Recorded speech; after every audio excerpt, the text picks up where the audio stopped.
The next episode of The Commercial Break starts now. Oh, yeah, cats and kittens, welcome back to The Commercial Break. I'm Bryan Green. This is my dear friend and the co-host of this show, Krissy Hoadley. Best to you, Krissy. And best to you, Bryan. Best to you out there in the podcast universe. Thanks for joining us. Yes, I love that sound. Breaking news. The Firefest scam continues, and I couldn't be more puffed up about it. I am fluffed this morning. I got to rock harder. Oh, yeah. The saga continues. Krissy alerted me. I can't believe I didn't get this on my notifications as I'm paying close attention to the Firefest, too, as it falls all apart in so many different ways. But Billy has found yet another dipshit to hang on to his ideas, as he has sold the Firefest IP, whatever that means. I know. Whatever that means. I don't even, what? What is the Firefest IP? A literal, flame that someone drew on Fiverr? The name Fire spelled weirdly? Fire. The Fire Fest has sold to a guy named Daniel Rausch. Or Craig. Craig Crouch or something? Rausch. Yeah. And the guy, Chris Hansen from To Catch a Predator, started a true crime streaming service that is essentially an app that you can get anyone in the United States of America that knows anything about applications to build you, probably for a song and a dance, like $100. I mean, these things, they come out of the box now. You come out of the box, you connect it with the content, people download it, and then you just... this is like Simcol FM.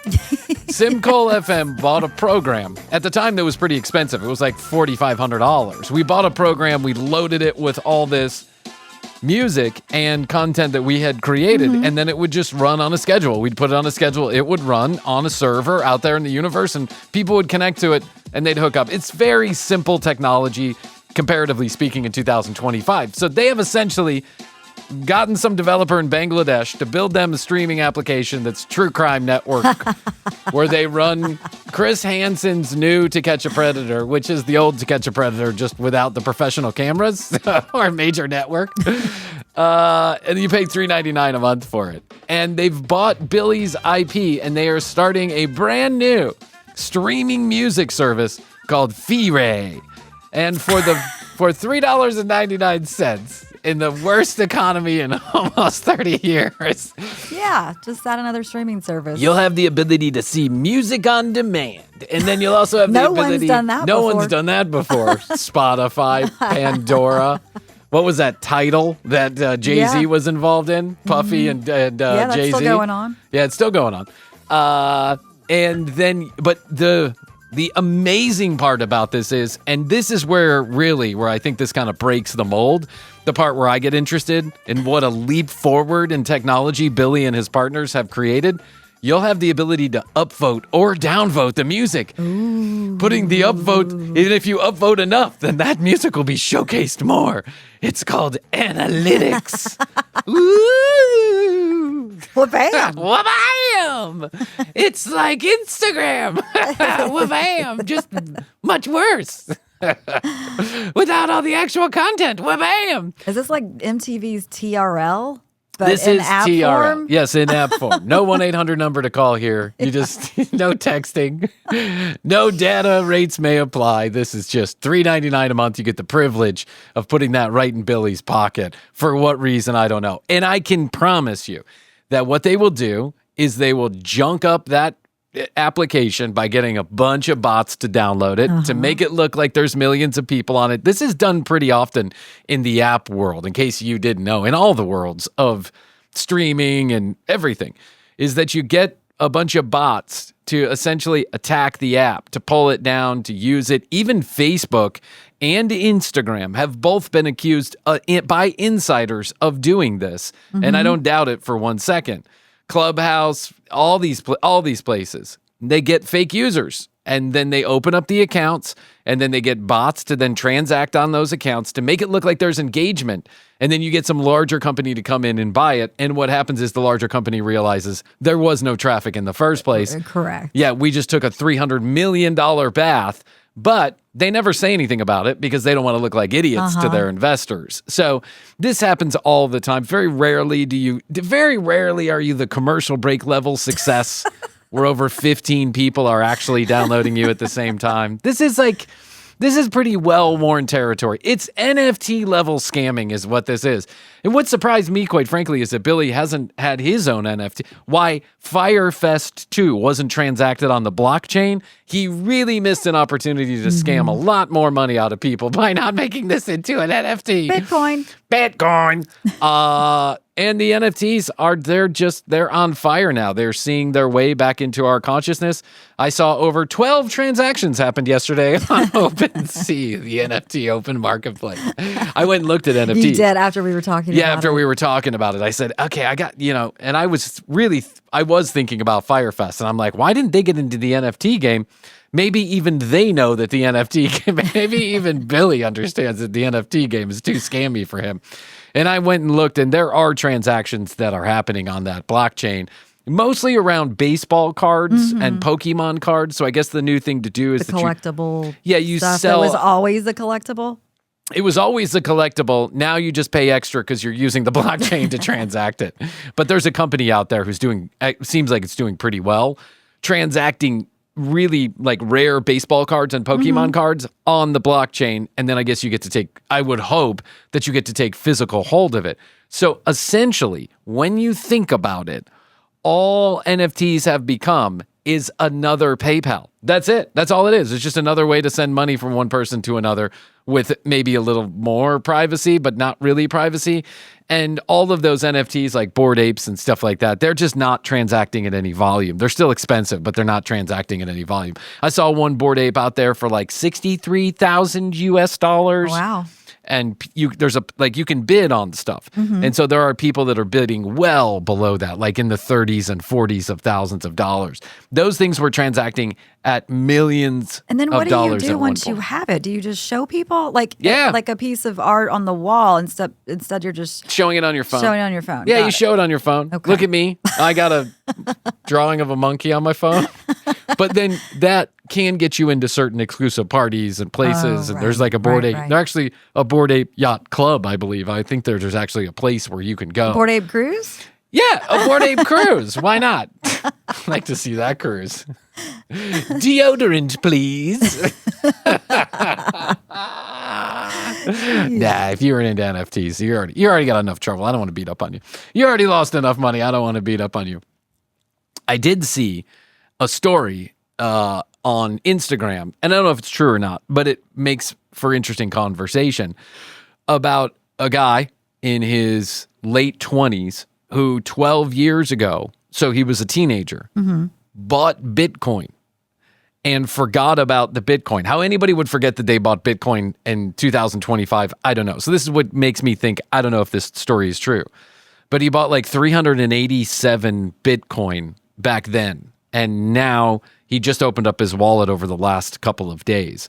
So if you bought 387,000 Bitcoin, you'd be a millionaire a couple of times over now. And you probably bought it for, I don't know, $600. Less than that. Yeah, much less than that, $600. Actually, we have a family friend, I think I've spoken about this before, who was an absolute degenerate. I mean, an absolute degenerate from the moment that we met him. But we liked him because we were degenerates too. So all the degenerates kind of hung out with each other. But he was like even more degenerate-y, if you know what I mean. He was like a couple levels below.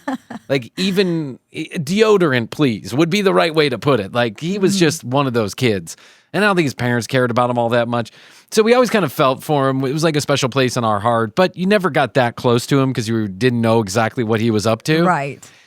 He made millions and millions and millions of dollars on Bitcoin. He got in on early. He thought this was the best thing in the world. He kept telling people around. Now, I didn't know him at this time, but one of my brothers did. Yeah. And he kept telling everybody, you got to buy into this Bitcoin. It's going to be huge. It's going to be huge. And everybody ignored him because he was a degenerate of epic proportions. He was like a class A degenerate. Yeah. He was the kind of guy. Like, what does this guy know? Yeah, what does this guy know? He's probably got bodies in the back of his, buried somewhere in his house. Like, what's going on with this guy? What's Bitcoin? What's that? Who cares? And he made millions and millions and millions of dollars, multiple houses around the world, living high on the hog in Northern California right now, has started a weed business, like a legal weed business. He was in the illegal weed business and then he went legal with the weed business. And he just does that for fun. And he is retired forever. And he is 10 years younger than I am. And so, yeah. So it can happen. It can happen. It just doesn't happen to me. No. I don't know where I fell off the turnip truck, but if an investment looks good to me, you should run away from it. Yes. If Bryan says, here's a business opportunity I think is really going to work out, you should probably go the opposite direction and you too will be a millionaire. The old buy high, sell low philosophy. Buy high, sell low. Look at this piece of real estate. Everything else around it is selling for $100,000. This one's selling for $1 million. There must be something special about that property. Yep, it's got a stream in the back. And there's water, so you can't put there's water under the ground, so you can't put a foundation there. So you got to spend an extra $300,000 to put poles in the ground. And oops, let's hire the cheap company because they're really good at what they do. And now those poles broke, so let's do it again. It's going to sell for $6 million, and the real estate agent says $600,000. And he said, meet you in the middle. And she says $600,000. And you say, okay, $600,000. Let's be optimistic. We'll only lose $1 million on this. And then she says, best and final offer, $326,000. And then you say, get rid of that real estate agent. So the next real estate agent comes in. He says, yeah, we'll sell it for $8 million. Best and final, $237,000 from the same guy who offered you $326,000. Yep, I guess we'll have to take that. That's how Bryan's crash course in real estate. Yeah, we're just talking about how real estate is like the... Yes, we were. If you think NFTs is the scammiest business out there, try real estate for a living. There are certainly lots of well-heeled developers and people in real estate that do very well, and they build homes for people, and people seem happy about it, but it's just like such a tough... People seem happy about it. But is anybody really happy about having $500, $600, $1 million in debt to the bank? I mean, I don't know. Anyway, whatever. It's just like the biggest scam ever on earth, that let's take something that is really just part of earth and then let's put a value on it, and then we'll give it to the bank, and then they can lean on it so they have your balls in a sack for the rest of your life. I mean, it's just... And then every step of the way, everyone's getting everybody else with a bunch of money, except for Bryan. Except for Bryan. You should have become a coach. I should have become a coach. I should have. But even I knew that was like where the real scammy people go. I was listening to one of the biggest con artists in the game, my opinion, Grant Cardone. Did you know Grant Cardone is? Yes, I've heard, yeah. So he's been around for a while. He's been around for a very long time. Hit 10X. Anybody who's heard of Grant Cardone will hear 10X. I 10X everything. 10X everything. I 10X everything. What does that mean? Yeah, 10X. So let me tell you a little story about Grant Cardone. Now, I don't know Grant personally. I was in a few clubhouse rooms with him. I talked with him briefly for a couple of minutes, but I've never really been on board with Grant Cardone. And there's a lot of people who have sued Grant Cardone. I don't know all the ins and outs of that. I'm not claiming I ever had any interaction with Grant Cardone. So this is legally, I'm not claiming anything about Grant Cardone because he is litigious. And so he's not listening to my show, but Grant Cardone is really like a sketchy son of a bitch. It's been known. It's widely understood in the real estate business that he is. That's just the way that it is. How he got there, I don't know. I'm not making any of those claims. But I knew a guy when I first met when I got in the real estate business. And this guy was one of those dudes who he looked very presentable. And he appeared to be very smart. That's the first step to scamming everybody. It is. You have to appear presentable. And then you have to, talk the talk. Mm-hmm. And so I remember sitting down with my partner at the time. We're brand newbies in the real estate business. But here's the thing about the real estate business. Everybody who takes a weekend course then thinks they're experts on the business. So all the newbies come in with the attitude that we have been doing this for like 50 years. We don't know nothing, but you have to go in looking like you know something. So here we are in these suits and ties, sitting in a patio next to the Chattahoochee River. It's July. I'm sweating my potatoes off. And there's this guy across, and he's giving us a 15-page PowerPoint presentation on an apartment complex mixed use that he's going to build somewhere north of Atlanta. It's only going to cost $385 million. And he's never personally been involved in a $385 million project, but he knows all the pieces of the puzzle. He knows all the players. He's got the money raised, blah, blah, blah, blah, blah, blah, blah. This guy goes off and instantaneously, even though I've taken a weekend real estate course and I know better than anybody else, in the back of my mind, I know that I don't really know anything, but I know that this is bullshit. How does this guy have $385 million raised? And then why is all he needs is $1 million so he can get the permits, and then it all comes into play, right? Yeah, that's it. That's what every scammer ever said. All I need is that one piece of the puzzle, and then it all comes rolling. It's basically a Nigerian oil scam. Yes. If I could just borrow $50,000, I could get $100 million out of Nigeria, and then we'll all be rich. I'll give it back. You'll make 10 times. I'll give you 80% of my $100 million if I could just borrow $7 on an Apple gift card that you buy at Walmart. Don't tell your friends. It's basically how it goes. So this guy, whose name is also Bryan, he kind of travels around the circle of real estate people we know, and he tries to get, everybody investing in all of these cockamamie things that he claims he's doing. And everybody with any good sense understands that this is just not too true. Good to be true. It's way too good to be true. He doesn't have $385 million. He doesn't know anybody with, and if he does have $385 million, why is he having trouble raising $50,000? It just doesn't make any sense. So, but he travels in this real estate circle of human beings. And that he we looks know. good and he talks good. He looks good. He talks good. Yeah. He's always with a good looking girl. He's shaking hands. He's kissing babies. So, but pretty soon the whispers start and blah, blah, blah, blah, blah. And then pretty soon, people in the business are looking for him because he owes them money. And hey, have you seen this guy? I got to talk to him. He owes me money, blah, blah, blah, blah, blah. And I'm like, no, I really don't know. I don't know because I never loaned him any money. So I didn't keep tabs on the guy, but whatever. A year later, he pops up on Instagram and he's making these and Facebook and he's making these videos from a multi-million-dollar mansion in West Palm Beach, Florida. And I mean, here's my new house. It's a club. We're turning it into a club for $10,000 a month. You can be part of my club. I just bought this beautiful property, blah, blah. And everybody is like, well, holy shit. He did it. He figured out a way to actually do something. This beautiful property in West Palm Beach, Florida, multi-million-dollar spread right on the beach. And if it's being shown on Instagram, it has to be true. Right. Well, he's doing this for months. He's making these videos until in the comments section, people start saying that he doesn't actually own the house. He rented it on Airbnb and the owners can't get him out. It's people are posting, you need to leave the house. This is these poor people's house. They're not poor I've heard people, about but that. Yeah, he's squatting inside of the Airbnb.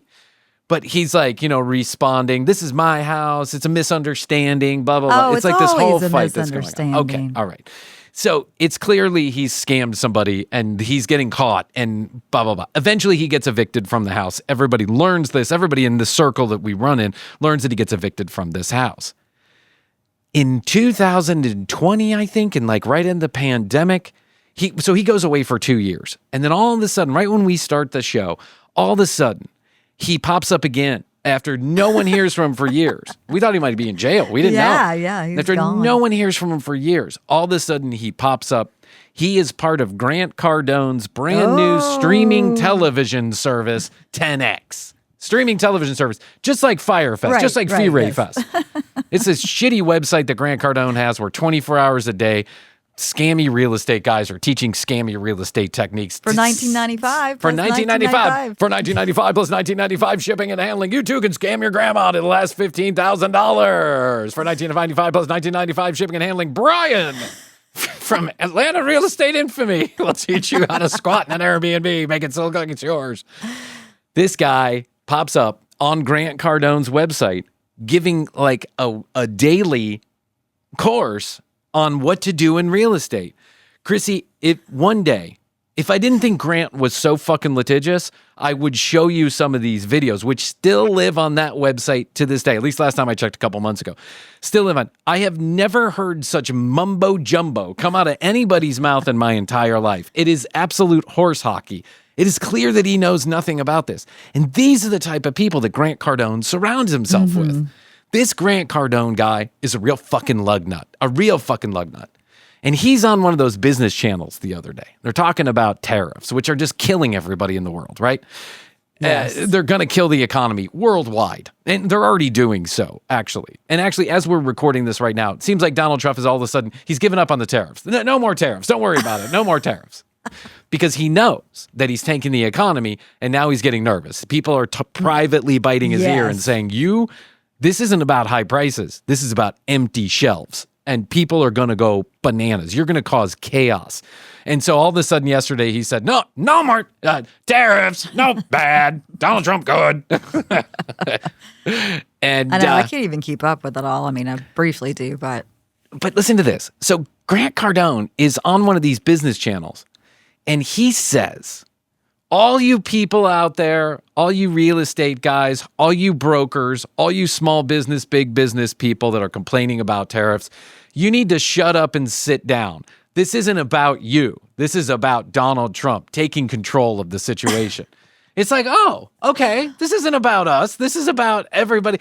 It just goes to show that Grant Cardone knows shit from Shinola about business, and yet he continues to do it again. Him, Billy McFarland, Stephen Roush, and now Craig Roush, Bob Joush, whatever his name is, and now Chris Hansen from Dateline NBC, all in the same category of fucking lug nuts that get lifted up into the stream of consciousness as business gurus, when the truth is... Experts. When the truth is, no one's really an expert on anything. No one really knows shit about anything. We're all stumbling through life, blind as a fucking bat, hoping that we get a goddamn nut like a squirrel in a tree. And if we do, we are lucky. And we should consider ourselves so, and we should shut up, sit down, and be nice to the people around us. Amen. Because luck, fortune does not fortune the brave, or whatever the fuck you say. Fortune favors the bold. Fuck you. It's luck. And luck is a roll of the dice. It's not because you're smarter than the rest of the people around you. Likely you're dumber. The truth is, you just blindly walked into a goddamn nut. So sit down and shut up. No one wants to hear it. Elon Musk didn't invent the electric car. Jeff Bezos didn't invent books or the internet. They got lucky. That's what happened. Fuckers. Okay, maybe Mark Zuckerberg stole the idea for social media, but it wasn't a particularly good idea. You see what it's done? Nothing. Nothing for nobody, except make Brian angry about Grant Cardone. Fuck you. All right. And got that out of the system. And with that, let's take a break. And when we get back, we're going to go completely the opposite direction. Yes. I'm going to tell you about the swingers cruise, Temptations. Oh, all right. Talk about lucky. We'll hear someone review the cruise when we get, when we get back. Sorry about that. I took my blood pressure medication and now I feel better. Good. No, I get so worked up that all these idiots just fall upward all the time. It's I know, like, and you probably see more of it. I've come seen a through lot your of it. Feed and stuff too, because you were in the business. Well, I've seen a lot. I've seen a lot of it personally, and then I see a lot of it just going on. Just people just falling upwards, complete idiots and scam artists and con artists, and they just keep falling upward into more and more money and more fame and more riches. And I guess that's the world we live in 2025. But again, I think it's really more about luck than it is about expertise. Because if you look around at some of these billionaires and millionaires and people who have just like kind of come into money, it's like that guy, that degenerate that we knew.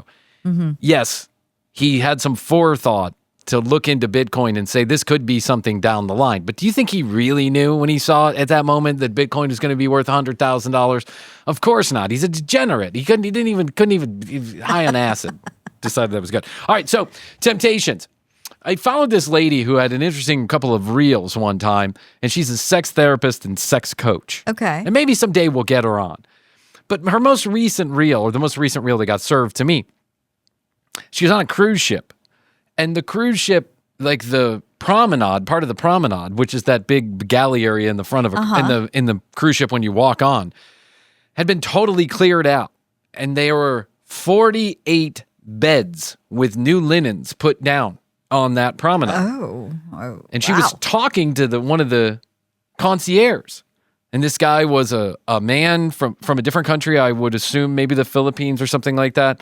He had an accent, cute as a button. Dude was cute as a button. And she was asking, how do you like being the concierge of this whole setup? And he goes, yeah, it's fine with me, and what do you think about being around a bunch of people who are having sex at the same time? And he said, hey, listen, it's just part of the job. It doesn't bother me one bit.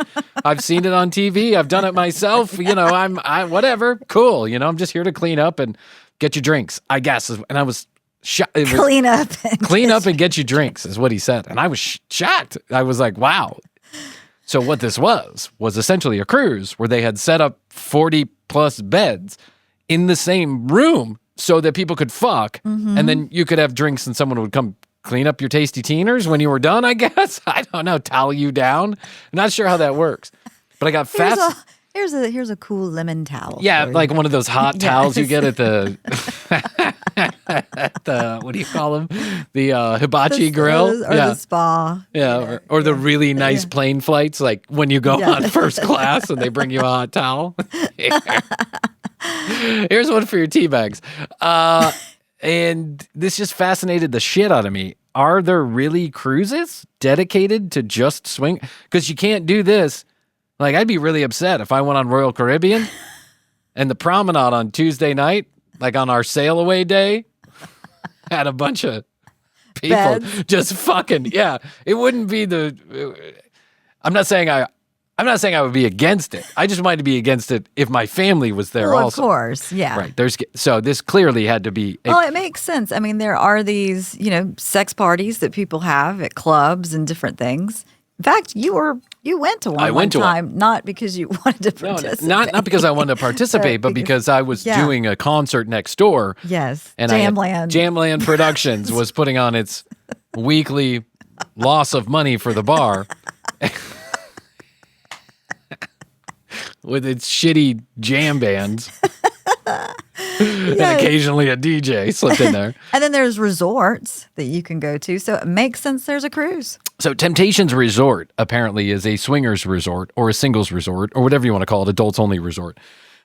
And Temptations has started to put on cruises. They rent an entire cruise ship, just like Heather McMahon did, or the wrestling people do, or the bad 90s rock bands. Smash Mouth used to have a cruise. And Jam Cruise is one that's been going on for a long time. That's very popular. It sells out every year. And so these cruise ships are up for rent, and you can rent them for private occasions, just like you could rent restaurants for a private occasion if you had enough money or enough people to do it. And so twice a year now, Temptations, apparently the resort, puts on a cruise where you go down on a Caribbean cruise. It's like a 4-day sail away, 4-day fuck away. And hit those international waters. That's right. Boom. You hoist a flag. You hoist your sails. The pineapple flag. Yeah, you hoist your pineapple flag, and then you hoist your other flag, and you meet some other frisky folks, and you get down to it. And so I thought, well, okay, I want to know more about it. I found 1 or 2 videos about it, but I understand these people that we're about to review, they also do vlogs from the actual cruise. Okay. But they don't show any of the juicy parts because, of course, they can't show any of the juicy parts. Yeah. There's privacy involved and all that other stuff. But I thought, why don't we do an after cruise review and let's hear what's going on there on the cruise ship. I'd love to. Okay. All right. So this is what we're about to listen to. Here we go. Two young-looking, nice-looking couple sitting in front of their couch. Typical vlog type shit. Typical stuff. Is all about Temptation Cruise versus Temptation Resort. Oh, before we start, she says, let's make sure that we get all of our merch. Lifestyle merch. Yeah, okay. We got you. All right. Okay. Right, we're going to fast forward through their commercial here. Merch. Hold on. Questions about merch. By the way, we're going to have merch in the 12 hours of TCB. Which one would be better for you? And we're going to be talking about the differences between both because they are both very fun but very, very different. If our content helps you out at all and you plan on going to Temptation Cruise or Temptation Resort sometime in the future, we would greatly appreciate if you would use our links to book your vacation right here. May I mention that the link is the number 4, ourplay.com. /travel. We'll give them a shout out. 4ourplay.com/travel in case you're into that kind of thing. Play.com/travel for more information about all the different types of resorts and cruises that there are. And it doesn't cost you anything extra, but it helps us out a ton, and we would greatly appreciate. So if you do book the cruise specifically, we do go on all of those. And so for all of those, we do a few little extra activities. We do a group dinner. We do a group meet and greet so everyone can kind of get to know everybody. We also have a group online so you can kind of get to know people before you actually go on the trip. And so there's a few extra little things like that we do. We also give out some Where little... you can target your partner. Yeah, well, you can. Yeah, we have a pre-party where we oil each other down. A fluffing party, if you will. Yeah. And stuff that are personalized. And so if you guys are going on the cruise, you book through us, or if you're going really to the resort at all, if you book through our links, it just helps to support us and be able to continue to make content like this. So we really appreciate it if you consider it. And we also want to say that we are going to try to compare these, and it's not going to be the most extreme deep dive into both. We do have extreme deep dives into the cruises and the no pun intended. resorts, and so we'll have those videos linked below. So after you finish this one, if you want to get even more details about maybe some of the night parties or more details about this, make sure to go watch those specific videos because that will help you learn even more. So the first thing we want to announce... Well, that was 6 minutes of commercials. Okay, are we done now? First of all. Second of all, turn off your air conditioner and get a microphone. Please. So loud in there. That we're really excited about that has recently Plus kind it's of got some kind of weird music. Yeah, and lose the music bed. I know I've been accused of playing music beds too much too, but I think wouldn't have it running the entire video. Is Temptation Cruise has always just been February, and starting in 2025, it is going to be in February and in November. So you get double penetration. That's right. So there's going to be 2 different sailings, which can help a lot of people out because I know everything, sometimes people can only go during certain times of the year. Nothing like a pre-Thanksgiving. So nothing like a pre-Thanksgiving dick down. Exactly. Flushing. Oh, man. Can you imagine? This guy says sometimes people have trouble taking time off work. If you're into this kind of thing, you're taking... Yeah. You probably own your own business or you don't care. You're quitting your job. Yes. So we want to say that first. So if you were not aware, so we will be on that one as well. So there's going to be a February and a November sailing now. And so yes, we have not been on that one, but we have talked to them and it should have a very similar feel to the February one. And so we're really looking forward to the fact that there's going to be 2 Temptation Cruises every single year. First, I'm looking forward to get pounded. Ooh, yes. By the way, double earrings. I like you, guy. You're going brave with the double earrings and the double necklace. And double necklace, Yes. double chains. to talk about the demographic. On the cruise, it's more about 40 to 50 with a skew on each side. You'll see younger people as well, and you'll see people who are older as well. Well, that is very good info. Did you pick up on that? Yes. It's 40 to 50 with a skew on each side, as opposed to what? As opposed to what? And then at the resort, it's a little bit more like 35 to 45. So it does skew a little bit younger at the resort. Temptation as a whole is not technically branded as a swinger resort or a swinger cruise. It is more an adult spring break. One thing we have noticed though is Adult spring break with beds in the promenade? And a guy who fluffs you? A guy who cleans up? Yeah. I don't know. from the cruises, we feel like there is a larger population of swingers or people in the lifestyle on these cruises, where the resort seems to be more of a mix. While yes, at the resort there is a lot of people who are swingers, we've also noticed a lot of people that are just going there for an adult-friendly vacation. We met people... You gotta be really into wanting to be around just adults. To not actually participate in everything, That's right. but just be around it. I think horny guys in their 30s who want to see a lot of tits probably is what that is. That's just my guess. I don't know. I'm not trying to like brand everybody. Listen, and by the way, I have nothing against the swinger community. Of course God not. bless you. Have fun. Do your thing. But it's just a little funny to me. I think if you're going to Temptations, you're pretty open to a lot of Yes. stuff. Yeah. There last time that said they looked up kid-free resort, and that's where they ended up. We also saw... Wow, I mean, that's a big difference. I'm going to have to say, I just was at an adults only or a kid-free resort, and it certainly was not swinging. When you look up kid-friendly resort or kid-free resort, and Temptations is the name of the resort, it's not Maybe Sandals. do a little more Yeah, research. Sandals is kid-free. Yes. Temptations is full of dicks. It's Dick Plus. It's either Kid Free or Dick Plus. You figure out which one you want to go to. A lot of bachelor, bachelorette type groups there. And so you will notice that there's a lot more singles at the resort. And there's also just a lot more people that are not in the lifestyle. Bachelor party. I mean, I think I might be pissed. I think I've got an idea. You're going to a swinger resort for your bachelor party, and I'm getting ready to marry you. I mean, listen, one last hurrah, as they say, right, Krissy? Yeah. Forget about the strip clubs. Yeah, I can only imagine what kind of bachelor and bachelorette parties are there. They just want an adult-friendly vacation, whereas the cruise, this happens too, but a lot of the people that we feel like we do interact with on the cruise are in the swinging lifestyle, or at least are aware of the swinging lifestyle. And who's not aware of the swinging lifestyle, dude? Okay, I get it. You're not like, this isn't your full-time job to do this kind of stuff, but okay. Somewhat, maybe involved in some sort of aspect. The cruise definitely feels more like a lot of couples, where the resort is, again, like he said, more of a mix. You're not going to see bachelorette parties on the cruise. The cruise, there's fewer singles, like you won't see that many singles, but at the resort you'll see that there's quite a few. However, if you are going to Temptation Resort when there is a lifestyle takeover, there are some that are more geared towards people in the lifestyle. The lifestyle takeover. Lifestyle takeover. Hashtag 2025. Is this the Jam Cruise? Why is your dick out, dude? I came to see Smash Mouth, and all I'm seeing is a bunch of squishy penises. Where's Smash Mouth? Third eye blind. I was told that is a third eye. That is a third eye. I do see that. I see how I got confused on this one. Style, those ones will be all people who are in the lifestyle, and then 33 penis at Temptations Resort. I was just thinking the same thing. Maybe I can get the guys back together. 33 Willie. Although they've all sworn me off. I can't even get a return phone call anymore. Really? You wonder why. Those wouldn't be allowed in at that time since they are taking over the entire resort. So length. When it comes to the cruises... Length. Let's talk about... Which length are you talking Well, we're about? going right into it. Look, on the bottom. It says length. The very bottom of the screen, in tiny print, it says length.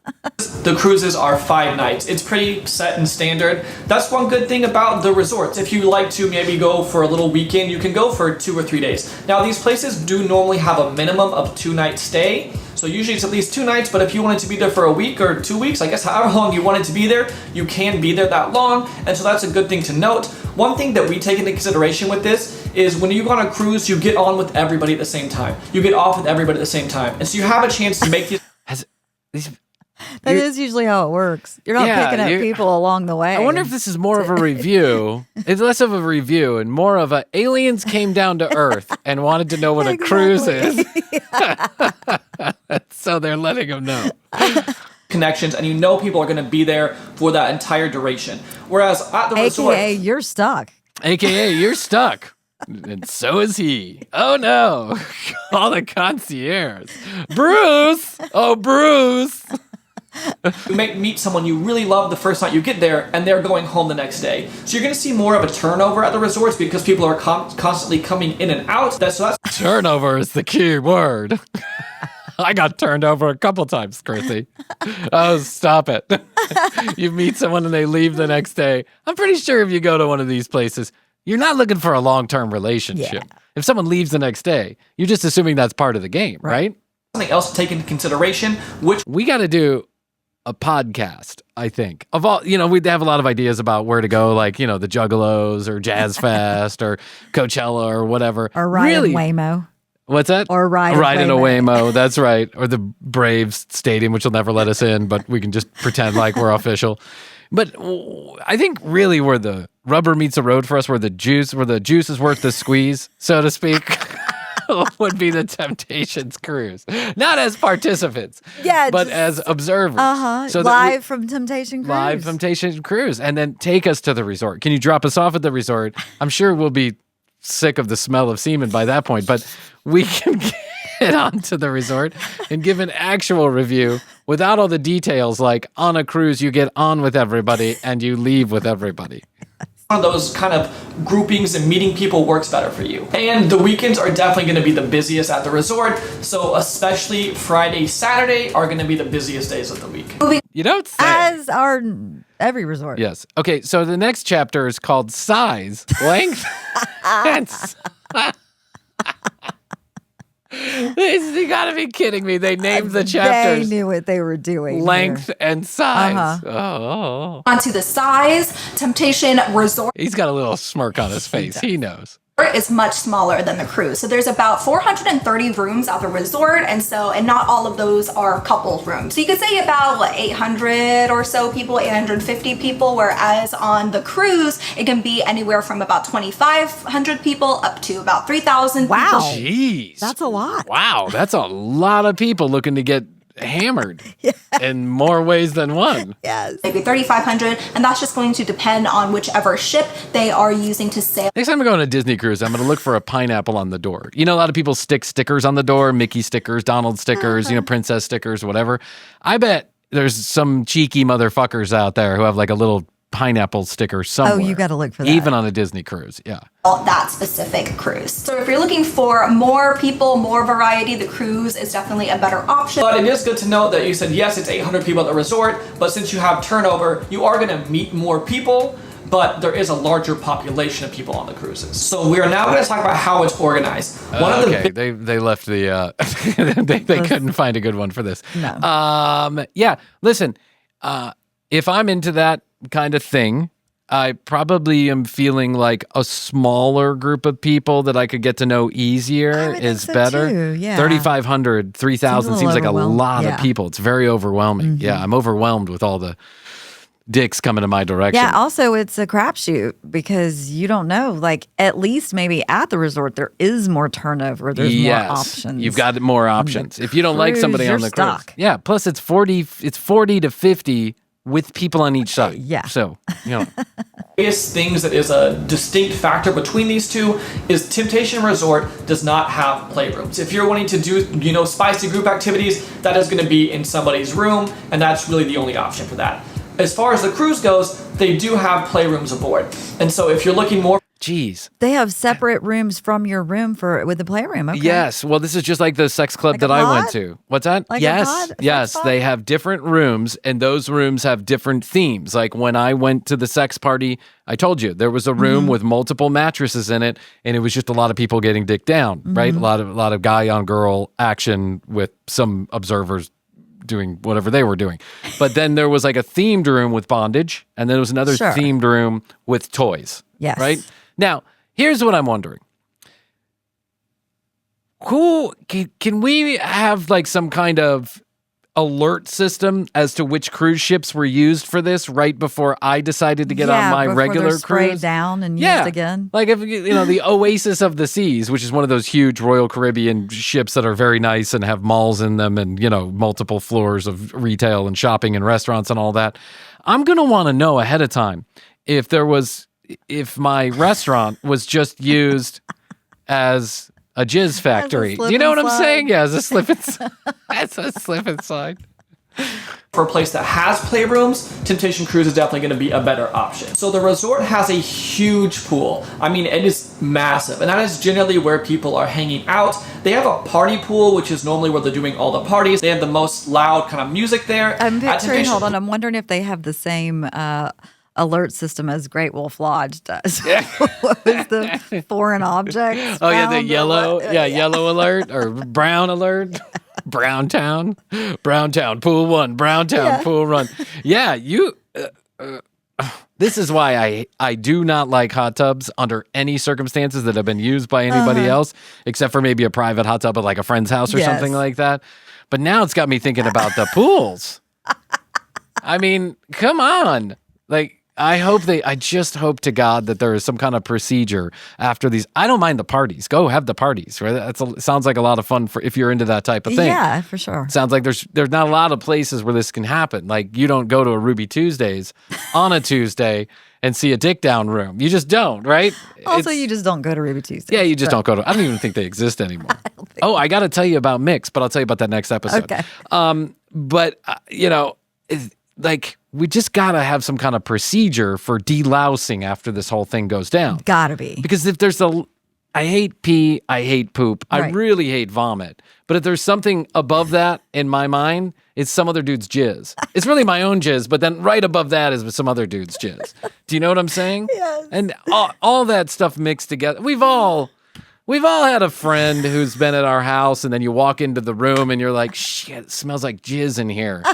You know they were fucking, you know what I'm saying? Let's be adults about it. There is a distinct smell to sex. And you know it when you smell it and it's not your own. And you know it when you smell it and it is your own. So if we're going to have these like kind of lifestyle takeovers, can we also have like a cleaning party too? Like somebody goes extra deep. Extra pun deep, intended. clean, pun intended. All right, let's take a break and we'll get back to more of this, I don't know, telling us about how cruise ships work, I guess. How cruises and resorts work. That's right. Just be what they're saying. There you go. All right, we're back with the Dick and Cruise. But real quick, I just wanted to mention that Danny Ricker was on Jimmy Kimmel on Wednesday, so 2 days ago, essentially. So go watch that appearance. Danny was great. We got a lot of great feedback about that. Maybe more feedback than we've had on most interviews on Danny Ricker, who is not the most famous guy we've ever had on the show. I mean, I think he would readily admit that too, but he wrote a book. It's called Wow, You Look Terrible. It's available now on sale. Links in the show notes, all that. So I was telling Danny, congratulations on your upcoming appearance. This was a couple days ago. And he's going to be on the show with Ben Affleck, who obviously is one of the most famous people in the world. His new movie, The Accountant, too, is getting great reviews. And so I actually was one of the only human beings in history that saw the movie Surviving Christmas with Ben Affleck. You probably don't even... I do, actually. I saw it, too. In the theater? Not in the theater, but this past Christmas, I was looking for things, and I saw that. I couldn't finish it. I couldn't make it through the entire movie. So I told Danny to tell Ben that he owes me $20 refund for Surviving Christmas. I shouldn't be hard to find because I was probably the only one who actually saw it in the movie. It's got a lot of good people in it is the thing, and that's why I thought I'd watch it. Yeah, but it was not good. No, it was not good. I think we left about 47 minutes into the movie, and I haven't walked out of many movies, but this one I just had to walk out of. God bless you, Ben. You've made a lot of my favorite movies. Yes. Like, well, okay, whatever. I don't want to get a whole Ben Affleck conversation. We'll do that next week. Okay, all right, back to Temptations, Cruises, and Resorts. We're hearing a review. So far, they haven't reviewed much, but okay, we'll see. We'll give it a few more minutes here. Resort, they also have a quiet pool. That is where people kind of go if you want to be a little bit more relaxed. It's just a little walk over. It's not far at all, but they kind of have both of those options. Pool. Oh, I like a quiet pool. If you accidentally got on this cruise and you need a break, Yes. head to the quiet pool. For the people who don't scream. The cruises, generally, because it depends on what boat it's on, has a couple main pools, and there's normally one main pool party area, and then there's some other hot... I like how all this footage looks like it's hidden camera footage. They're showing little tiny clips of places where there's no other human being in sight, and it looks literally like they hid a camera in their hat or something. Like it's that kind of footage. tubs and things. Probably because they have an absolutely no filming rule on the cruise and the resort. I wonder if they have lifeguards at these pools. Beep, beep, beep. Yeah. No running. No running. No jumping. Tits are not a flotation device, sir. Spread around that. And then they also have a solarium generally. The solarium is the place where normally people will go to be a little bit more quiet. It's not as loud, generally no music in there. So they both offer those things. And then I know I mentioned hot tubs a little bit. The cruise has hot tubs on the pool deck, kind of by the party, as well as in the solarium. So you kind of have hot tubs in both areas. And then, yeah, but where does the fucking happen? That's what I want to know. You're giving a review about a cruise ship. Who cares? And the resort has some hot tubs kind of above the pools, and then there's also a hot tub that's at one of the higher levels. I don't care about where these are located. You're telling us about the location of hot tubs. I'll realize when I get there, they give me a map. It's okay. Or I have Google just like every other person does. Come on, dude, you got to give us the juicy stuff. Like, you know, if you're looking for rough sex, then, you know, the cruise is the better. Area. Yeah, head to the dueling piano bar. You can get it from both. Double penetration at the dueling piano bar. Yes. That depending on what kind of ticket you have and what kind of room you're in, you're able to go up to that bigger hot tub. They're both pretty similar with the party you have to type have a special feel. ticket to get Yeah. up Oh, wow. to the... I didn't know you have to buy extra access. What is this, Disney World? A lightning lane pass to get to the slip and slide party? That's weird. They both have main parties at the nighttime, and they have kind of pool parties during the daytime. We'll get a little bit more into details about the parties later, but it's also... I don't know that I'm going to make it to later. You got to give us some more details here, bud. There's no details here. Good to know that the resort is on the beach, so you're right there. You can just walk right off the resort, and you're on a really... Okay. The resort is on the beach. The beach resort's on the beach. There's a beach at the beach resort. Congratulations. Oh, and there's yacht parking there. I know. Can you imagine you pull up, you're like yachting around the world, and you pull up to Temptations? Some 7-year-old dude with a half hard meets you. Nice beach, whereas the cruise... Oh, that's a pretty looking resort. Mm-hmm. You're more going, you're stopping at different ports, you're seeing more different places, but it's not necessarily always just on an exact beach. So as far as areas We know what a cruise is, That's dude. what happens. to hang out during the day, it's going to kind of vary obviously between both. The resort, I would say, has less areas to hang out, but still has several areas. People are going to hang out at the pool. You know, you can go to all the restaurants. You have Did you see him? Yes, he gave the peace symbol. Yeah. lobby, you have the hot tubs, and you have, you know, the little coffee bar type thing, the normal bars. So there is definitely areas to hang out.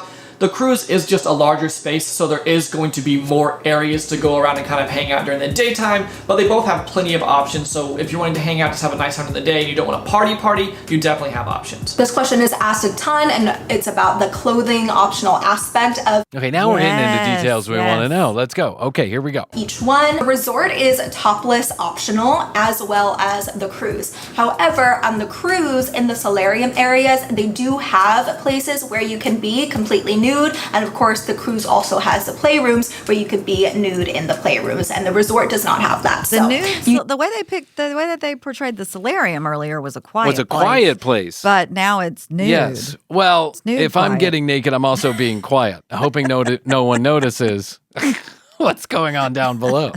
If I'm taking off my clothes, everyone's shutting up. They're all going, oh. Let's go to the promenade. I think things have taken a turn for the worst, Barry. Get your towel, darling. We're going to the promenade. do have more options for that clothing optional aspect on the cruise versus the resort. And you can only be topless optional at the pools, at the hot tubs, on the deck on the cruise. So it's not like you're walking throughout the hotel or throughout the entire cruise and a ton of people are topless. There are areas where you can be topless, and all the other areas you are not allowed to be topless. Why not? Does it fucking matter? That was my exact question. Why does it matter? Okay, restaurants, buffets, I understand. Yes. Okay, even men, women, everybody, you want to have a shirt on so you don't get boob sweat, flop sweat, pants. and pants. You don't want to get nut sweat in the potato hair. salad. Yeah. Pube. Oh, God forbid. But if you're walking down the hallway at Temptations, Yeah. and you just got back from the pool where everyone was naked, half naked at least, why does it Yeah, matter what's if the there's difference? a pair of tits walking down the thing? They're just tits. Let them fly. Who cares? But I agree. When it comes to food, around food, sanitation, but even at the bar, like if you're not serving any food and you're just at the bar, I don't care if someone's nude. Yeah. Or nude. Both the cruise Let me tell you, the sex party that I went to, there was no part of the party where clothing was not optional. Right. Do you know what exactly. I'm saying? Yeah. No, it just makes sense. Let it all be optional. Absolutely. and the resort do have different theme nights every single night. The one thing is at the resort, it's going to be the same theme nights every day of the week per week, if that makes sense. So usually throughout the entire year, those themes are going to stay the same, which makes sense because there's people coming in and going out throughout the entire year versus This guy reminds me of our IT guy. When we work together, doesn't he? A little bit? He does. He does. It's always the unassuming ones. Yep. cruise, since it only sails twice a year, they're able to be a little bit more creative with the themes in that way, and so you have a bit more specific themes on the cruise where people are That on made theme no and sense to me. No. You only have 5 nights on the cruise. You have 7 nights a week at the resort. So in just mathematically speaking, you're actually able to be more creative with the 7 nights than the 5 nights. So it doesn't make much sense to me, but okay. Well, she was saying themes stayed the same each week, but then they change on the cruise, but that's only 1 week. It's only 1 week a year. Because you haven't even Twice a year. they haven't even had the first November cruise yet. yeah. That only happens here in 2025, according to them. So yeah, that mathematically doesn't make sense, but okay. dress up on theme more so on the cruise than they do at the resort. So next we're going to go into food. They are very different when it comes to food. Oh. Now, the one thing that definitely is... Very different. I do care about my food. Yes. I got to carb load before I... I got to carb load before I carb load. You know what I'm saying, Krissy? Similar, there is a buffet at both of these types of things. They generally have a late night buffet for both, and there's a daytime, there's a breakfast buffet. So if you're wanting buffets, you're definitely going to be able to get it. I feel like at Temptation, they do a little bit more themed with their buffets, and so you do have your normal buffet. Themed buffet? What does that even mean? I don't know. At first, he just said they're very different between the resort and the cruise. But They so both far, have the buffets. same. Yes. Yeah. They're very different, but generally the same. Every single day that has your standard items, but they also kind of have a theme, whereas the cruises generally what kind of theme? just have like a New large... Orleans style. Yeah, New Orleans, Mexican night, You know, okay. Japanese cuisine, Chinese cuisine, edible underwear cuisine. Yes. buffet with a large array of food every single day. Cruises are a bit more accommodating for dietary restrictions. However, there are options at both places if you do have restrictions. What? Okay. Okay, great. I'm lactose intolerant. So the food is included at both of these because they are all inclusive. But one thing to note is that on the cruises, you only have one main dining room generally that is included in the price of your ticket. Whereas at the resort, there is a lot of different restaurants that you can go to. On the cruise, you go to your sit-down dining room that's included. It's more elevated type food. Do you dress up in like a tux? Yeah, you dress up in a tux with chapless pants and you walk in, you sit down. Little bow tie. Wait. Shirtless with a bow tie. And by the way, he's saying the cruise has more elevated type food, and then they are showing a hockey puck of a steak with one potato, waxy green beans, and old carrots. Yes. Elevated in what way? Like you're up on, like actually geographically? Most amazing food in the world, but we always really enjoy it. It's really a fun time to go there. But at the resorts, they have a lot of really fun options. So they have, an Asian type restaurant. They have a steak restaurant that has a show. They have multiple different restaurants that are all included. So if you're there for 3 or 4 days, every single night you could go to a different restaurant, which we always feel like is really fun. As in every single night on the cruise, it changes. Yes. Also has a lot of different restaurants too, but they do just cost an additional extra charge. And also at the resort, since you're able to... This is like the worst review for the telling us sexiest nothing. thing. You're reviewing a swingers club and a adult sex cruise and an adult sex resort. If you're doing that, you have got to make it interesting. So far, we've heard about what a cruise is. We already knew what a cruise was. Welcome to Earth. People know what cruises are. All right, I'm done with this. You guys have bored me. I'm sorry. You've bored the commercial break. That's hard to do. Yes. Because we need content. It's okay. I'm sure you mean well. I got it. We didn't really learn much. No, you should have planned this out a little bit better. You should have talked about the sex Clothing room. optional, maybe. Yeah. You should have talked about your own experiences. Like, hey, we went into the playroom. We met this guy. He tickled my taint. I felt really good about it. Then there was a couple other people whacking each other off in the corner. It was interesting, and that's the kind of thing you can expect. Or we played some sex games on the promenade on Tuesday night. That was a lot of fun. Hey. I got tied up in the shibari ropes one night. Yes.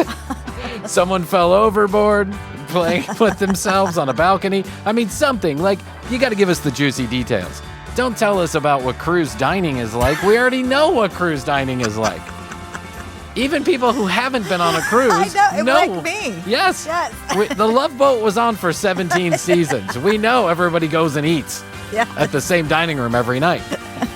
Okay, we got it. 10-4. We've all been to an all-inclusive resort or heard about them. Yes. We know there are restaurants you eat at. Plenty of them. That's how it works. Okay, well, you're going to have to sharpen up your travel reviews here, guys, if you're going to grow that channel. But God bless you. I've certainly no knock on the lifestyle, just a knock on general content. Says everybody who ever watched the commercial break. Hey, guys, you got to make it more interesting. Okay, well, we're throwing good stones in a glass house, but what can you do?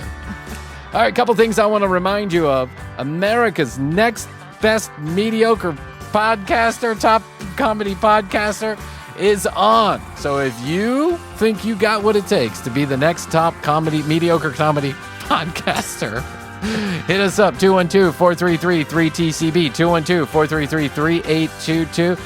Tell us you're interested in joining the competition. Tell us why. A little bit. Just give us a little bit. A couple paragraphs. That's it. I can't read too much.